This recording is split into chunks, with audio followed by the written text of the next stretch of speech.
So say what? Like some people have been telling me that my hair looks good.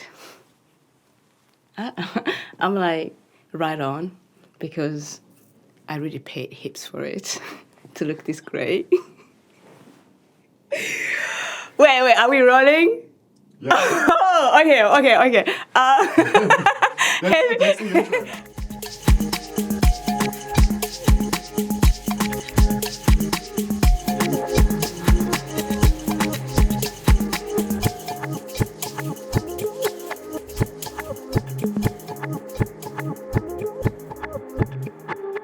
Happy Monday, everybody. Kia ora. Good evening. Bonsoir. Miriwe. Ngaramutse. Magadini. Akwaba. Yes, that's from Ghana. We are here in the studio and we are very excited because thanks to you, you've been hitting us up, telling us that you've been missing us. And thanks for those messages and those calls where you went to our YouTube channel and realized that we haven't put up something. We have had a couple of rough weeks because we also have other things to do. So today we were like, we're missing you too. And we want to come and share a little bit of our reflections and our everyday life and just be with you. And we hope that you have been good. So welcome to the African Mirror. Today we're just going to be just like chit-chatting and talking to you in reference to what we talked about the last time we were here with you, which was about spirituality, the spiritual journey for self-identification and purpose in your life. And as I was personally with my friends, because I love just hanging out with my friends sometimes if I've got that moment, and we talk about the world, the universe, the gods, the God, and everything in between. And I thought, if we talked about the spiritual journey and we are still talking about it, maybe we should also include a little bit of the physical journey of, human beings. It's also a huge topic. But personally, I thought as I was meditating and I was sharing with you that I don't usually get up in the morning if I'm feeling moody, if I'm feeling sad, I'm feeling romantically hungry, and I'm like, wait a minute, can you reflect on yourself? You don't need to go into the bathroom to check yourself in the mirror. However, you have the mirror within yourself. Why you're feeling mad, why you're feeling sad, why you're feeling angry, why you're feeling lacking anything. And then I get to find out exactly where I'm lacking, what I'm supposed to be doing, and I try to reflect it back to myself and tell myself that today I was found awake. I woke up, I didn't do nothing to be here, but I'm breathing and I can speak to my friends and my family, and that's already something that I should be grateful for. And then from there, I build up and understand the challenge that is making me feel those type of emotions, and then I respond to them before I get out of bed. So when I get out of the bed, I'll be able to come here on the show and say, Happy Monday, because I've already worked on myself before I could get out of bed. If you don't do that, you find yourself in a situation where you're like, this is not working because my boss was like this. This is not working because my clothes don't fit me. This is not working because I'm ugly or because my hair is not that tall. I look sexy though, right? So I had to actually be like, my hair needs a little bit of a makeup, so I'm going to go and spend this amount of money in a minute or a second or a few hours, which you might have spent a bit of a week working for, but it doesn't matter. Whatever makes you feel better, whatever makes you feel happy, whatever makes you want to give that energy back to the next person, then go for it. That's ORIKoL fact. Right, so tonight we thought we will share with you because we've been missing you, and we were thinking, how else can we share the soul, how can we feed the soul in reference to the topic that we are still shooting and we'll be putting up more episodes later, spirituality, and how that helps you to become and a very contributing member of society. And we cannot ignore that within spirituality, because personally spirituality is inside. Yeah, it's not what you're eating, it's all what you are saying, it's how you empower the next person next to you. You can choose to kill them with your words, or you can choose to build them and empower them with your words. They are all words, but they are negative words and they are positive words. So I thought, though, without focusing so much on inside, we also have the outside to cater for, because we are all one race. Yeah, I'm going to go on a tangent a little bit. And remember me talking with my friends, we're trying to figure out what is the difference between ethnicity, tribe, and race. And we go to a point where we're like, oh, we're shook, because we're doing all these researches on Google, and we're like, we still are confused. We might get, we might do an episode with my team later on. But at the end of the day, when you look at how we are one race as human people, then if it works for me, then it might work for you if we're to just lend each other's ears. Yeah, so I thought maybe I'll bring in a physical journey to match it with the spiritual journey that we've been talking about, and give you a few examples, from my motherland, and my life here in New Zealand. If you have been following our podcast and our channel, YouTube, you will understand that I've been saying that I'm from Burundi, and I have been here close to 20 years. So basically, I've got two cultures in me, more than two cultures anyway, because in Atorewa, we are so privileged. We've got so many cultures around us, and we enjoy them. It's not the same, though, because the Burundian culture also birthed me. I was born into that culture. At a point, I thought it was suffocating. At a point, I was growing up and I was seeing all these TV series. Like today, we've got Netflix, and you can just choose whatever you want to watch. In those times, you did not have the choice of choosing.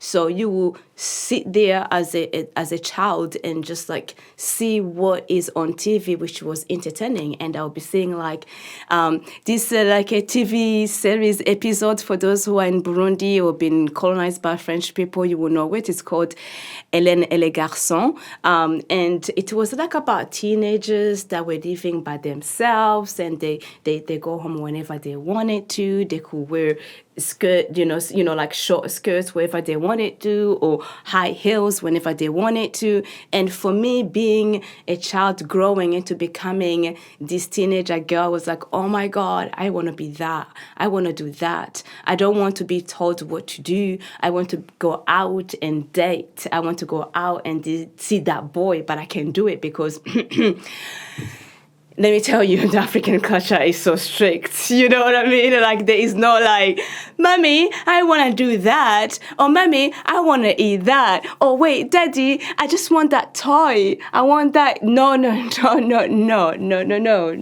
That does not happen in Africa. It's you eat what you told you are going to eat, yeah? Because you are a family of 6 children, you're a family of 10 children, your 2 parents cannot afford, whatever you want on your birthday. So at the time, you just have to go with the flow, right? So for me, when I was growing up and I was seeing Hélène et les garçons, I was like, man, I can't wait, to get out of this suffocating culture. I can't wait to be able to be independent. I can dress up, I can do whatever I want, I can put colors in my hair, I can wear high heels, I can eat what I want. And then I come here, I come here and I just realized that was just kind of a dream, because when I got here, I was not saying that Aotearoa, New Zealand, is not comparable to Burundi or to Africa. I'm just saying that I got here And I thought Burundi, when I was in Burundi, I thought the grass was greener in Atorewa in New Zealand. Then I got here and I'm like, oh, hold on a minute. It's a time to scratch my head. Yeah, wait, what? Yeah, so now I can't have anyone to rely on, or now, no one can tell me off if I'm doing wrong. And that's those suffocating culture that was coming from. And I got here and I'm like, maybe it will be good for these two cultures to actually merge and marry each other. And that's what I've been trying to do, to marry those two cultures in me, but not actually losing on either of them. I come here and sometimes I've been observing stuff when I'm like, is this actually the best way to live? Looking even way further to society in general, like as members of society, members of community.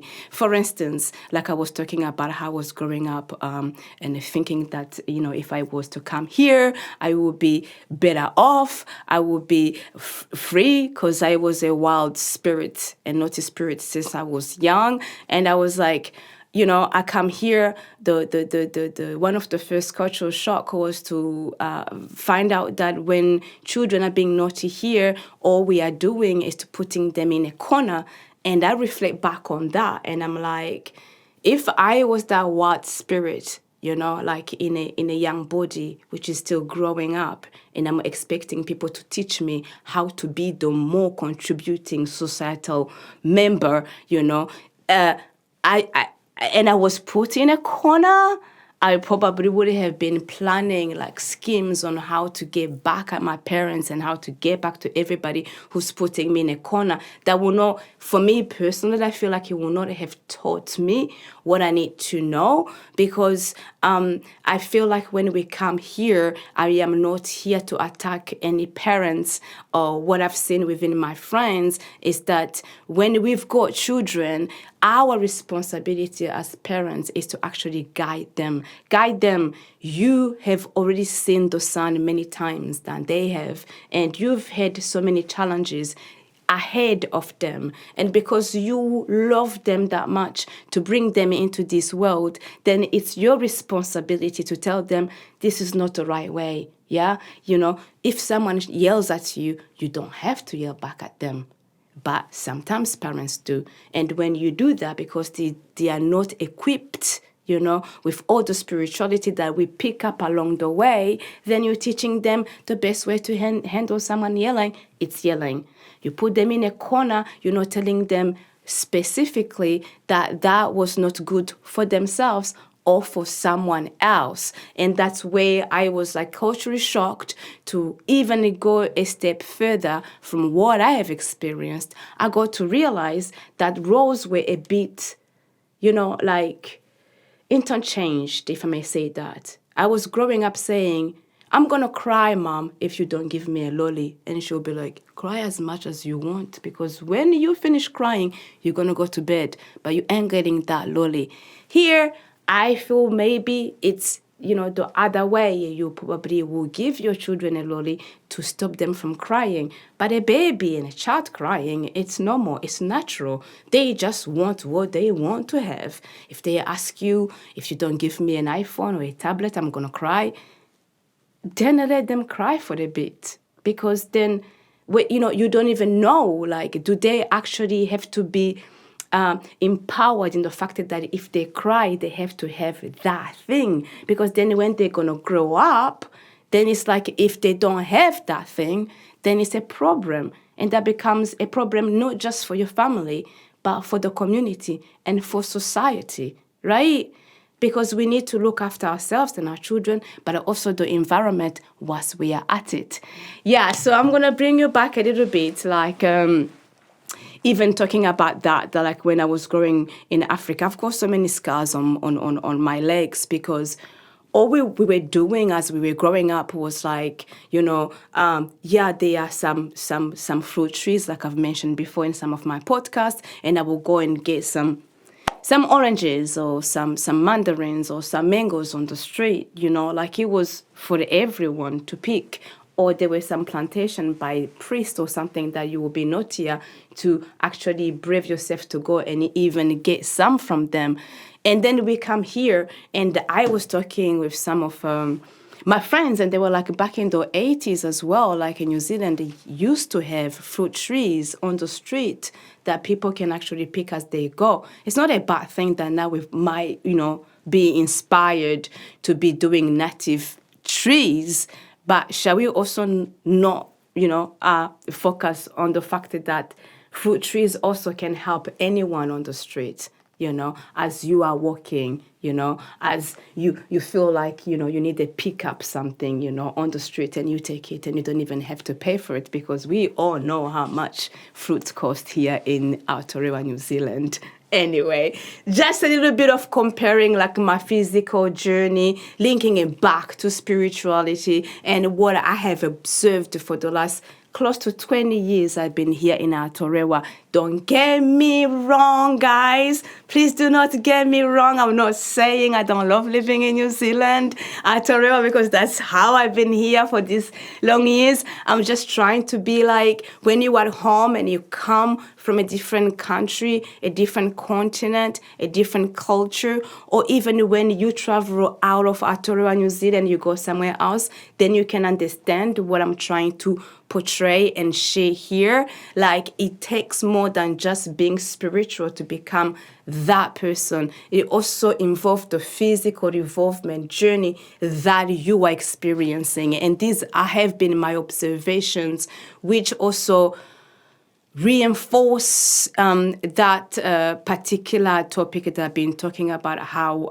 we at African Mirror podcast, show, we want to be able to share information which is going to help you to understand Africa in a better light. Yeah. So I wanted to also touch on a different little talking point about how I have experienced my financial life here in New Zealand compared to what I remember when I was in Burundi. And it's like when you are here in the Western Aotearoa, because they have been living for a minute, everything that I can have access to, it's easy. Yeah, it is so true. There's no lie about it. It's easy. We've got that privilege of having an easy access to money, which is actually not even money. It's like credit. So you can have everything in your house, including your house, on credit.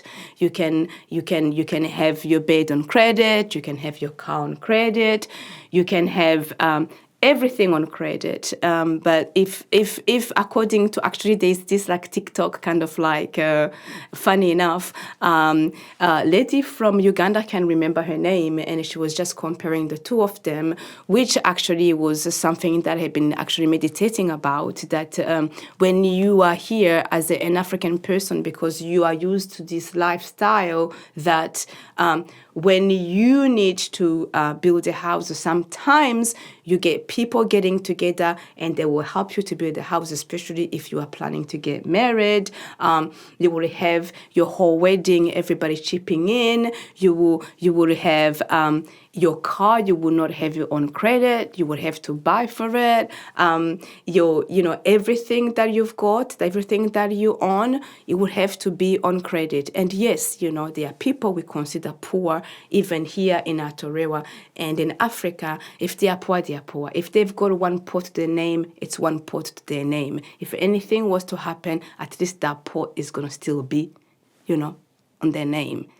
When you actually compare it to the lifestyle here that we live, it is almost like, not talking about me because I was not born in Aotearoa, but for everyone who was born in Aotearoa, it's almost like it's a system that you don't even choose. You are born into it.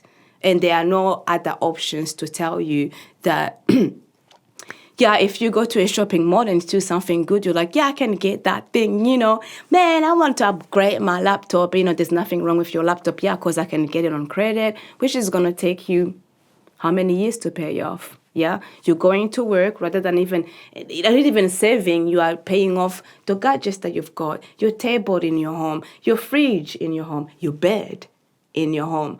And when we go back and bring it and link it back to this thing we call who is rich and who is poor, that's why we want to open our eyes and realize that there are also alternatives and options of living without us having to just go with the capitalist flow, because that's what is probably taking everything, like everything that we don't even have to think about it is a reflex. It's a reflex. I can do this because I can just wave my credit card and that's it. And you were enslaved for how many years? Just ponder on that one. Another ORIKoL fact. And then I am kind of here and I'm thinking, yes, some people will ask me, Nadine, why are you here? Right? And I'm like, oh, for a better life. And I've been saying that for a minute. And it took me a minute, like recently when I sat down and I'm like, yeah, why are you here? Yeah. I guess when I said for a better life, I came here and I went to school. Yeah, I went to school. I went to university here and I've got qualification. A qualification which has taken a huge student loan. Everybody here can understand what I mean. Student loan. And for me, basically, I'm a person that unless I hit lotto at the moment or things change, I'm not sure I'll be able to buy a house in New Zealand. But the student loan is almost like a mortgage to me, because after doing those years and giving it that energy, I was never been able to be hired properly in that field. Either I needed a 5 years internship or I was overqualified. So I had to reinvent myself, to be able to do this.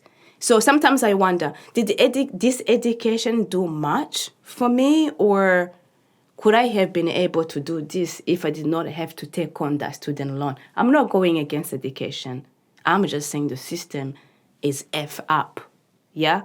I got a little sister who was like an anchor on a news anchor in Burundi, and then went to a different country in Europe, and then had to even go a step further and get her master's into communication, because she thought, as we are all told in this system, more qualifications you do, better are the chances for you having security, right? And later on, after doing her master's, still she can't find a job. Guess what she had to do? Pay more money to enroll herself into another course to become a nail, a nail practitioner. So now she does nails. I mean, personally, I'm like, so what is this all about, this education that we are pressured into like going after? It has not worked for me. Obviously, it has not worked for my sister, and has not worked for other people that I know. Yeah? And me, I'm thinking the physical journey as well feeds your spiritual journey, for you to wake up and realize, what is the next step? What should you do to become that contributing member of society? Because if you are not being beneficial to your family, nor are you being beneficial to the community, nor to society. And we know what is happening to planet Earth. And that's why I was thinking, let's put these topics together, the physical journey and the spiritual journey, for us to be able to move a little bit forward together. And when it comes to education as well, I wanted to say something like, when we are in Burundi or in certain countries of Africa, I usually will always fall back to Burundi because, that's my lived experience. And when I was going to school then, if you did not have any money to go to school, then you not go to school. But guess what? That was not the end of the world, though, because you've got so many business people in Africa. If you cannot afford to go there, at least at an early age, you can do this and you can do that and you can do that, This is going to bring me back to, just to give you an example, into recycling, the recycling of where I come from, Burundi and Africa. We got we don't have many, industrial plants where they just kind of like, oh, we're going to recycle this and we're going to recycle that. But it's done on an individual level, right? Like a car breaks down, like you disassemble it and you sell it this and then like that, if that was what's happening. Or more accurately, you will have the tires, your wheels, yeah? Most of the people in Burundi, they will actually take those tiles and make them into shoes. So they use their creative to give you like genders in tiles kind of like material. And that will last you forever. That's not with the Apple, which is changing like every year, a new Apple coming up. This is like genders that are going to last you for a lifetime. And that person, they might have gone to school and they wanted to do that, but they don't have the money to go there. And they don't have to have that student loan, which then might not even end up wiping tables or driving taxis like we see it here in Torewa. So they will go and they will become creative. So when they look around, what do I have and what can I do with that? Do I go into farming? Do I go into selling this? Do I go into creating stuff? And that is also recycling, for me personally. Taking it a step further in terms of like recycling. I was actually also culturally shocked by this thing where when we are here in New Zealand and we're buying like fizzy drinks, it's even in bottles. Let's just talk about bottles, not plastic ones. Bottles, it's like you have to wait and you have to put it on a weekly, on fortnight for people to come and for council to come and pick it up. Where I come from, when you want a drink, let's say you want a Fanta, you will bring an empty bottle of Fanta and you will get it exchanged with a full one. You will actually pay for the drink, not the bottle, because the bottle will be sterilized and then it will be put back into production. And we come here, everything is recycled, which means it's taking too much budget. It's causing pressure on the environment and all that. And I'm sitting and asking a question. Maybe you might help me to understand, right? Because we are educating each other. If Coca-Cola is able to implement something like that in Burundi, which is apparently ranking the 10th of the poorest countries in the world, yeah, but we still we properly recycle like that, why does Coca-Cola not do something like this in Torewa? Because obviously we are more developed than Burundi. So that has been a question for me that I've been asking, and I'm like, does that depend on the government? Is this initiatives from Coca-Cola itself, or is it the government? But then I got to talking with my friends. Like I always say, I love talking with my friends, and they told me that, this system used to be here in Torewa. Then what happened? Which one is better? Shall we go back? Shall we realize that maybe we should also be exchanging, bottles for bottles? That we are paying less in covering the bottles, like manufacturing. And also, we are saving, we are being caring, we are being friendly to the universe. So, yeah, hit me up if you've got any questions about that one. And we can also, talk more, I hope that you have enjoyed what we've been talking about, and we were just trying to bring you back to realize that spirituality is not only what you need to hold on to mostly, but it also is the outward, like your outside also matters, which is your physical journey that you're going through. Self-care is important. Sometimes reflect, me, I have just chosen to give you a few examples, but I have observed so many things as I've left Burundi to live in Torewa, which is the land that has been hosting me for close to 20 years, and I'm thankful for that. But there are things that I see that make me wake up in the morning and I'm thinking, there is so much work to be done. But where do you start? Okay, so this is what I see can be done. This is what I see can be done. This is how I can merge myself into one. And this is how I can feed my soul. And this is how I can be and become the contributing member of society. See you next time.